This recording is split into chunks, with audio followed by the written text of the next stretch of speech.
In this video, we're going to be talking about the upcoming active period of severe weather as spring really tries to ramp up in mid-March. Also, we have to talk about some potential snowstorms affecting many areas in the US, including the ever so fleeting chance of that final blockbuster storm for the East Coast. Welcome back, y'all. Ryan Hall here with the weather forecast. We've got a lot to talk about today. That potential is there for that big East Coast storm, but it's getting smaller every day. Our window of opportunity is closing for those trends to occur. Concerning that one storm, there's just too much information for one video. That's why I'm going to be talking about this more in depth tonight live at 6 p.m. for members only. That's right, I'm doing a super in-depth live stream tonight at 6 p.m. Eastern time. But in order to join that live stream, you have to be a member. If you're not a member, there's a link in the description, and also there's a join button right next to the subscribe button. All right, without further ado, let's start talking about the weather. All right, here's a big old view of the United States of America. And boy, ain't that purty, son. It's clear as a bell out there. We ain't got nothing going on. Obviously, we still have some flood warnings and some ongoing river flooding down here in the southeast, but the rain has stopped, thankfully. Really, the only areas of significant precipitation that's occurring right now is right down here in the southwest near Los Angeles. From Tijuana to Oceanside to Ventura, all the way up into Santa Maria, we're seeing light to moderate rain showers. They're actually going to intense as the day goes on, and we're going to see some heavy rain, especially south and east of Los Angeles. How about that? The whole country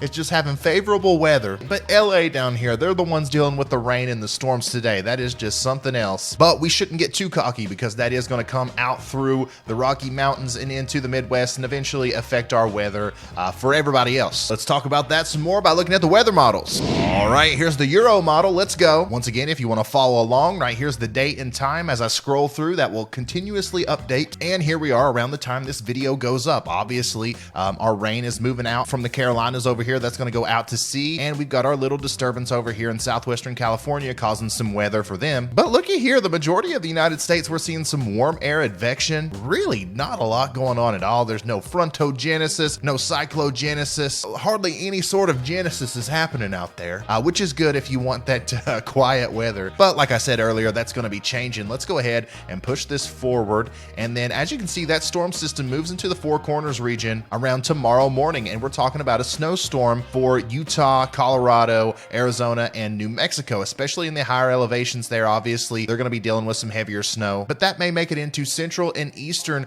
Colorado with the snow showers as a low pressure system actually forms here right along the panhandles of Texas and Oklahoma on March 4th around 7 p.m. We're talking about a cutoff low there that is going to try to dig south, just like a lot of our storm systems have this winter, except this time we don't have a lot of cold air in place up here, and our polar front jet has lifted just a little bit. But look at this, we do have cold air in place over here in the northeast. We've got high pressure dominating up here, and that will suppress this storm down into the Gulf, which, you know, this is the one we've been talking about. This is the storm that could maybe potentially, there's probably like a 15% chance of this happening now, but this is the one that could be our last shot at a major winter storm on the East Coast for this winter. And everything goes good up until about 100 hours out. Here we are about 84 hours, and our storms got suppressed down here. Our cold air is sinking down just a little bit more. That transfer of energy happens as it goes across Florida, and then once it really materializes, it's way out to sea down here. So the Euro, once again, the 0Z Euro from today, just like yesterday, is saying no storm, no March snowstorm, no big March snowstorm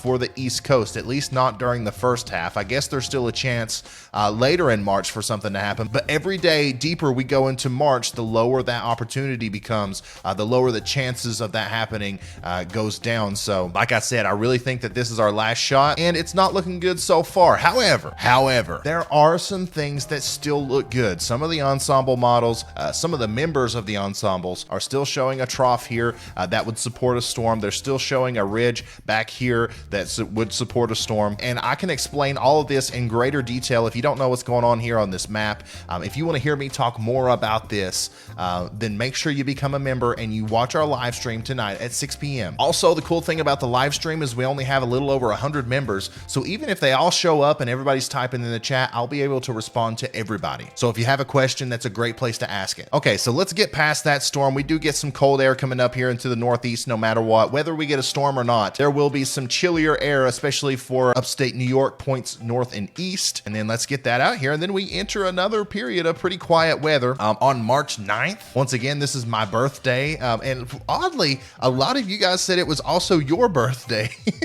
Maybe there's something about March 9th and weather weenies, right? If you're born in March, you're more likely to be a weather enthusiast or whatever. I don't know.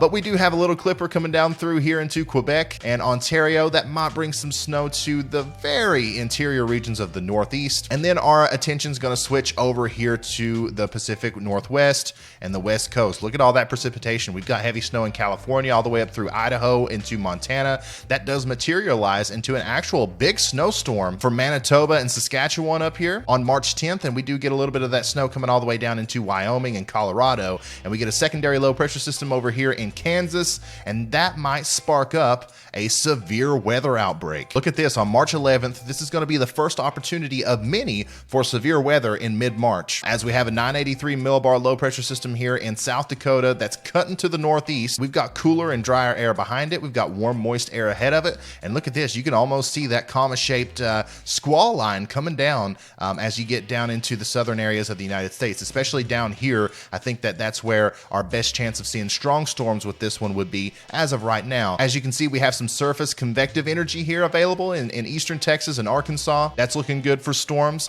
And something else I like to look at is the instantaneous flash rate. This is the Euro's prediction on where lightning strikes could be happening. And obviously, if we have a higher density area of lightning strikes, that indicates there's probably going to be some stronger storms there. And this just kind of paints a picture that sort of looks like a radar image of what storms could look like as we go into the future. Don't pay too close attention to the exact placement, but you can see there's a complex area of storms moving through Oklahoma into Arkansas and then possibly into Tennessee and Mississippi as we head into the overnight hours on Wednesday, March 10th. And then look up here on the backside of this, we've got a blizzard going on in northeast Nebraska, South Dakota, and North Dakota as this low pressure system really cranks up right here over Minnesota. This right here would be a heavy band of snow with possibly close to blizzard conditions. As you can see, those isobars are really close together, meaning some gusty winds are going to be possible there. And our line of storms continues to move east into Kentucky and Tennessee, and eventually into the Ohio Valley, and then trailing behind here in the Dixie Alley as well. I do think that if this was to come to fruition, our number one area of concern for severe weather would be over here for this storm, but something could spark up as it goes east. But look at this. Are you seeing this? That is a massive snowstorm there for Ontario and southeastern Manitoba, working its way down into some parts of Minnesota as well. I know we got some viewers that live up there. That might be a pretty good storm for you. It does look like it's going to be a mostly rain event on the eastern side, especially in the upper peninsula of Michigan, Wisconsin, and around Duluth, Minnesota. But on the backside there, talking about heavy snow and gusty winds. And then as we go on to the last frame of the Euro, this is way out at March 13th, we do have another little storm system forming here, okay? And this one's actually got a lot of moisture and a lot of convective energy to work with. So if we can get a short wave to pop up here or something like that, we could be talking about another severe weather outbreak here. And look at that area of storms according to the instantaneous flash rate. So there's a lot of juice, a lot of storm juice to work with here as we head into mid-March. Look at those dew points, man. We've got a warm sector moving up into the southeastern part of the United States. And this is why March is usually pretty crazy with weather. That's why we're talking about the potential for snowstorms and severe weather outbreaks. You've got this battle going on between warm, moist air trying to come up and then our leftover cold air from winter in Canada trying to make its way down. And then right along these boundaries here, that's where you really start to see some interesting weather start to happen with possibly big snowstorms on the backside and big severe weather events on the front side. Okay, let's keep on looking out further into the future on the GFS. All right, here's that first storm that we just looked at on the Euro. The GFS is showing it, but it's further north and it's less powerful and it doesn't have nearly as significant of a severe weather look to it. But watch this, the second storm forms up. This is that area of precipitation we were looking at on the Euro, that last frame where we saw all that instantaneous flash density. This is what it's showing is going to happen with that. We see an actual storm form up here in Kansas with snow on the backside once again. Look at this, Colorado, northwest Kansas, all of Nebraska, southern South Dakota, maybe parts of Iowa and Minnesota, all the way into Michigan here. It could be seeing snow on the backside of this as a strong storm could be forming around March 12th, and then that really starts to cut up north. And once again, we're talking about close to blizzard conditions here if this was to verify in Nebraska, South Dakota, Iowa, and Minnesota. Moving into Wisconsin, look at this, and then we may have a line of stronger storms here with this system as it moves down into the Ohio Valley and Dixie Alley regions on March 13th. But look at that, Upper Peninsula of Michigan, Wisconsin. We're talking about, once again, close to blizzard conditions up here on March 13th as we go forward. This is what I'm talking about, guys. This is the pattern that we need to look for. We've got a road right here. This is the road, is what I'm calling it, the storm road, where tons of storms are probably going to travel through as we go through mid-March. And on the backside of that, if you end up on the backside, we're talking about chances for really heavy snow, massive snowstorms.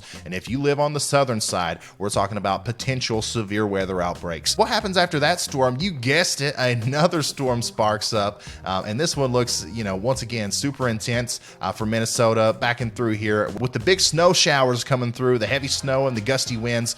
If you live in this area right and through here, I would watch out for definitely some big accumulating snows as we go through mid-March. We've got some convective energy moving up here into Dixie Alley, and we've got the potential for some severe weather here. So once again, the severe weather threat is going to be in effect down here, and the snow threat's going to be in effect up here. So let's look at total snowfall numbers throughout the entire run of the GFS. As you can see, once again, there's an area up here that's really lighting up for snow. If you live in Nebraska, North and South Dakota, Minnesota, northern Wisconsin, and the Upper Peninsula of Michigan in the United States, I would be looking out for a pretty active pattern of off and on snowstorms, just one after another coming by, each one dropping a significant amount of snow, and that will move on up into Quebec and Ontario. And I don't believe it's going to affect the Northeast too much, maybe the interior regions here and northern Maine, but I do believe, unless we get that blockbuster East Coast storm that we've been talking about, I do believe that the coastal regions of New England are going to be snow-free as we go through all the way into the 20th of March. All right, that's all the weather talk I have for you today. I hope you enjoyed this video. If you did, make sure you slap that like button,